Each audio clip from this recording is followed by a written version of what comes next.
Suaramu ora enek, Van.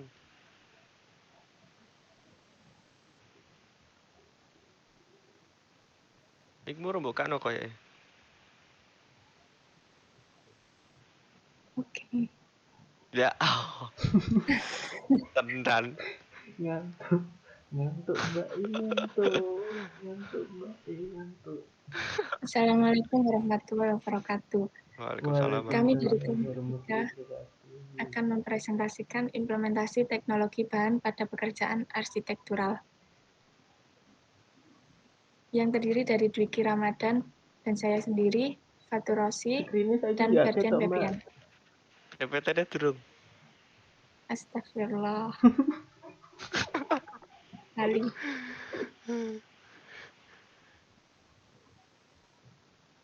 Bukune sik suwi lho. Gak usah dikol mokel. Mas kan ya? Oke. Ya. Assalamualaikum warahmatullahi wabarakatuh. Waalaikumsalam warahmatullahi wabarakatuh. Kami dari kelompok 3 akan mempresentasikan tentang implementasi teknologi bahan pada pekerjaan arsitektural yang disusun oleh Dwiki Ramadan, saya sendiri Fani Nanda Febrianti dan Fatur Rosi dan Ferdian Febrianto. Yang akan dibahas pada presentasi hari ini yaitu yang pertama, jenis bahan plafon, yang kedua, teknologi bahan plafon gypsum, yang ketiga, implementasi plafon gypsum, yang keempat, kelebihan dan kelemahan plafon gypsum. Plafon atau langit-langit merupakan komponen bangunan yang berfungsi sebagai lapisan yang membatasi tinggi suatu ruangan dan dapat berfungsi sebagai keamanan, kenyamanan, serta keindahan ruangan tersebut.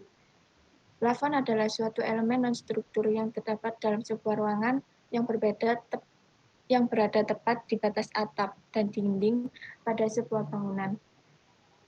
Juga plafon sebagai pemberi kesan estetika khususnya pada interior ruangan. Batas terendah pasangan plafon adalah 2,5 meter dari lantai. Bila pemasangan plafon terlalu rendah, maka ruangan akan terasa pengap dan sesak, serta sirkulasi udara kurang baik. Sebaliknya, bila plafon dipasang terlalu tinggi, keindahan kurang baik, walaupun sirkulasi udara akan lancar dan ruangan terasa dingin. Jenis bahan plafon.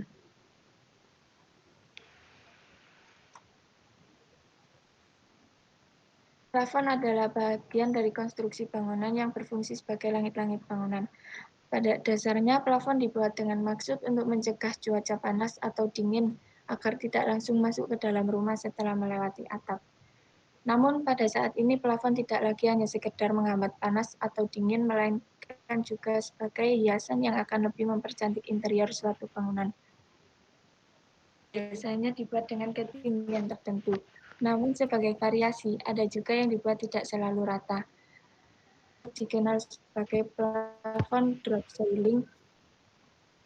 Bahan plafon sangat ragamnya seperti gypsum, kayu, multiplex, PVC, Eternity atau asbes, GRC, akustik, clapboard, hardplank, floor flat, dan juga super panel. Namun pada pembahasan kali ini akan terfokus pada plafon gypsum. Seperti ini contohnya plafon gypsum pada suatu ruangan. Selanjutnya akan diteruskan oleh Dwiki Ramadan.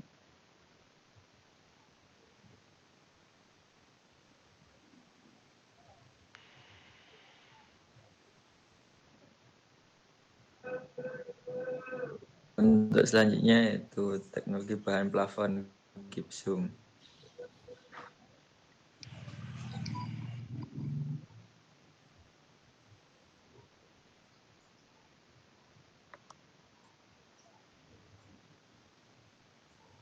Teknologi bahan plafon gypsum itu adalah mineral umum yang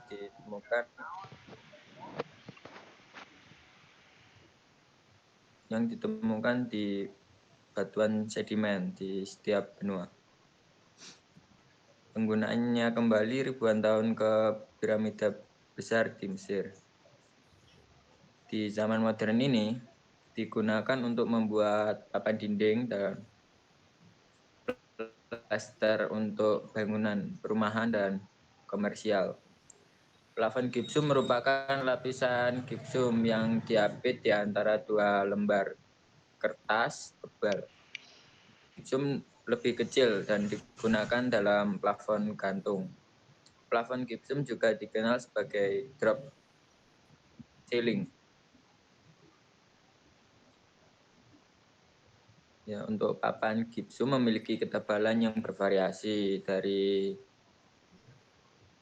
1/4 inci hingga 5/8 inci. Gipsum tidak mudah terbakar. Beberapa bangunan lokal mengharuskan drywall 5/8 inci digunakan dalam garasi untuk memberikan perlindungan api ekstra karena papan gipsum rentan terhadap kerusakan kelembaban. Hanya digunakan untuk dinding dan langit-langit di bagian dalam bangunan.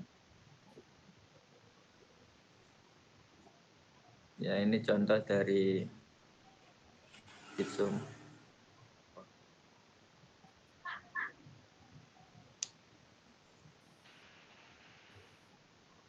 Ya, selanjutnya akan dilanjutkan oleh rekan saya. Untuk selanjutnya yaitu implementasi plafon gipsum.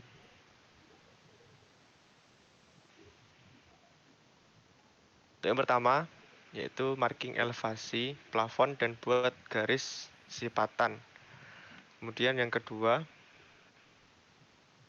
memasang paku kait. Untuk yang ketiga, pasang penggantung rangka atau rod dengan posisi tegak lurus. Untuk yang keempat, pasang rangka tepi dan wall angle profil L tepat pada marking plafon. Untuk yang kelima, tentukan jarak penempatan kait penggantung. Untuk yang keenam, pasang tarikan benang sebagai penentu kelurusan rangka plafon.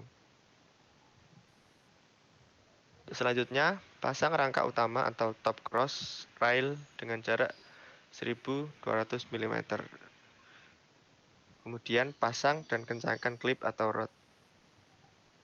Selanjutnya yaitu pasang rangka pembagi atau furring channel menggunakan locking clip. Dan yang terakhir, pasang panel gipsum pada rangka dengan skrup sailing menggunakan screwdriver atau obeng. Untuk kelebihan dari plafon gipsum yang pertama, plafon tampak rapi dan luas karena sambungan antar komponennya tidak terlihat. Untuk yang kedua, sifatnya bisa menahan panas, kemungkinan kecil terjadinya kebakaran. Yang ketiga, penggunaan lebih praktis dan ekonomis. Dan yang keempat, ramah lingkungan karena mudah melebur dengan tanah. Selanjutnya dilanjutkan rekan saya, Rosi Fat. Ya, selanjutnya adalah kelemahan dari plafon gypsum. Untuk kelemahannya sendiri yaitu tidak tahan air, karena jika terkena air akan timbul noda dan jamur. Masalah ini bisa diakali dengan cat atau mengganti bagian yang rusaknya saja dengan yang baru. Oleh karena itu, konstruksi atap perlu diperhatikan dengan baik agar tidak terjadi kebocoran di kemudian hari.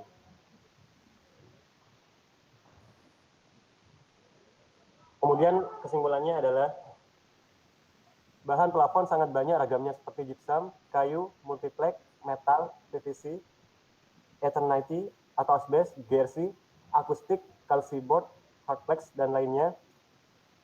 Plafon gypsum merupakan lapisan gypsum yang diapit di antara dua lembar kertas tebal.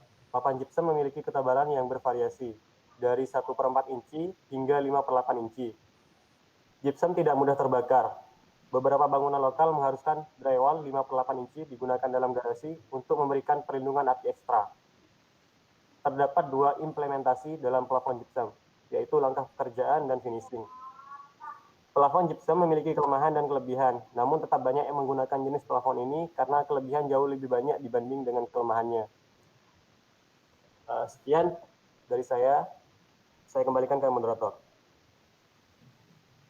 Silakan teman-teman jika ada pertanyaan boleh ditanyakan.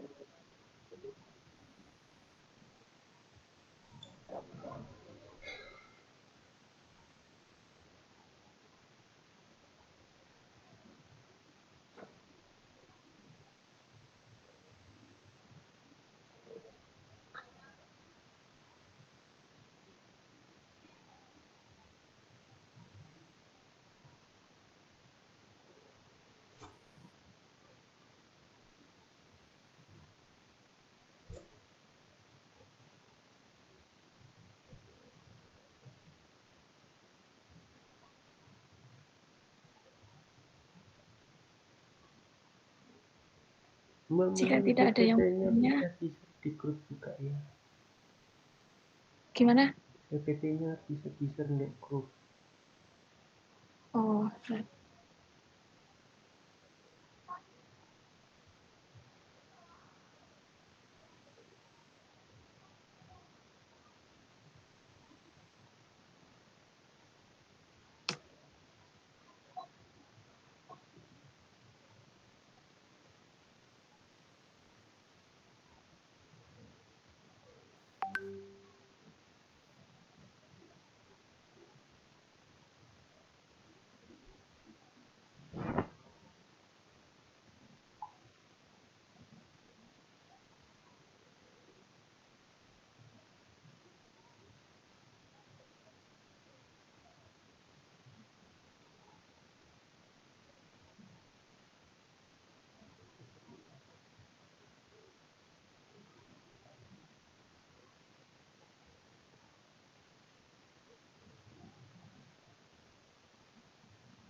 apakah ada yang bertanya, teman-teman?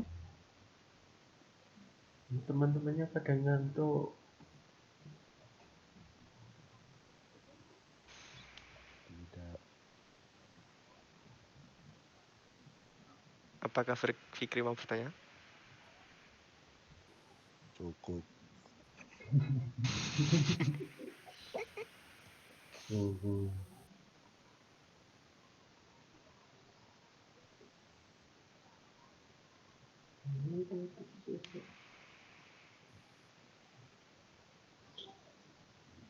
Jika tidak ada pertanyaan, presentasi hari ini akan kami akhiri.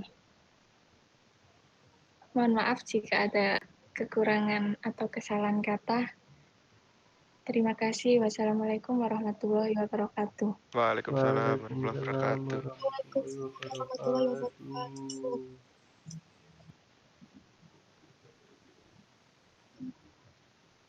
Aman, Dim.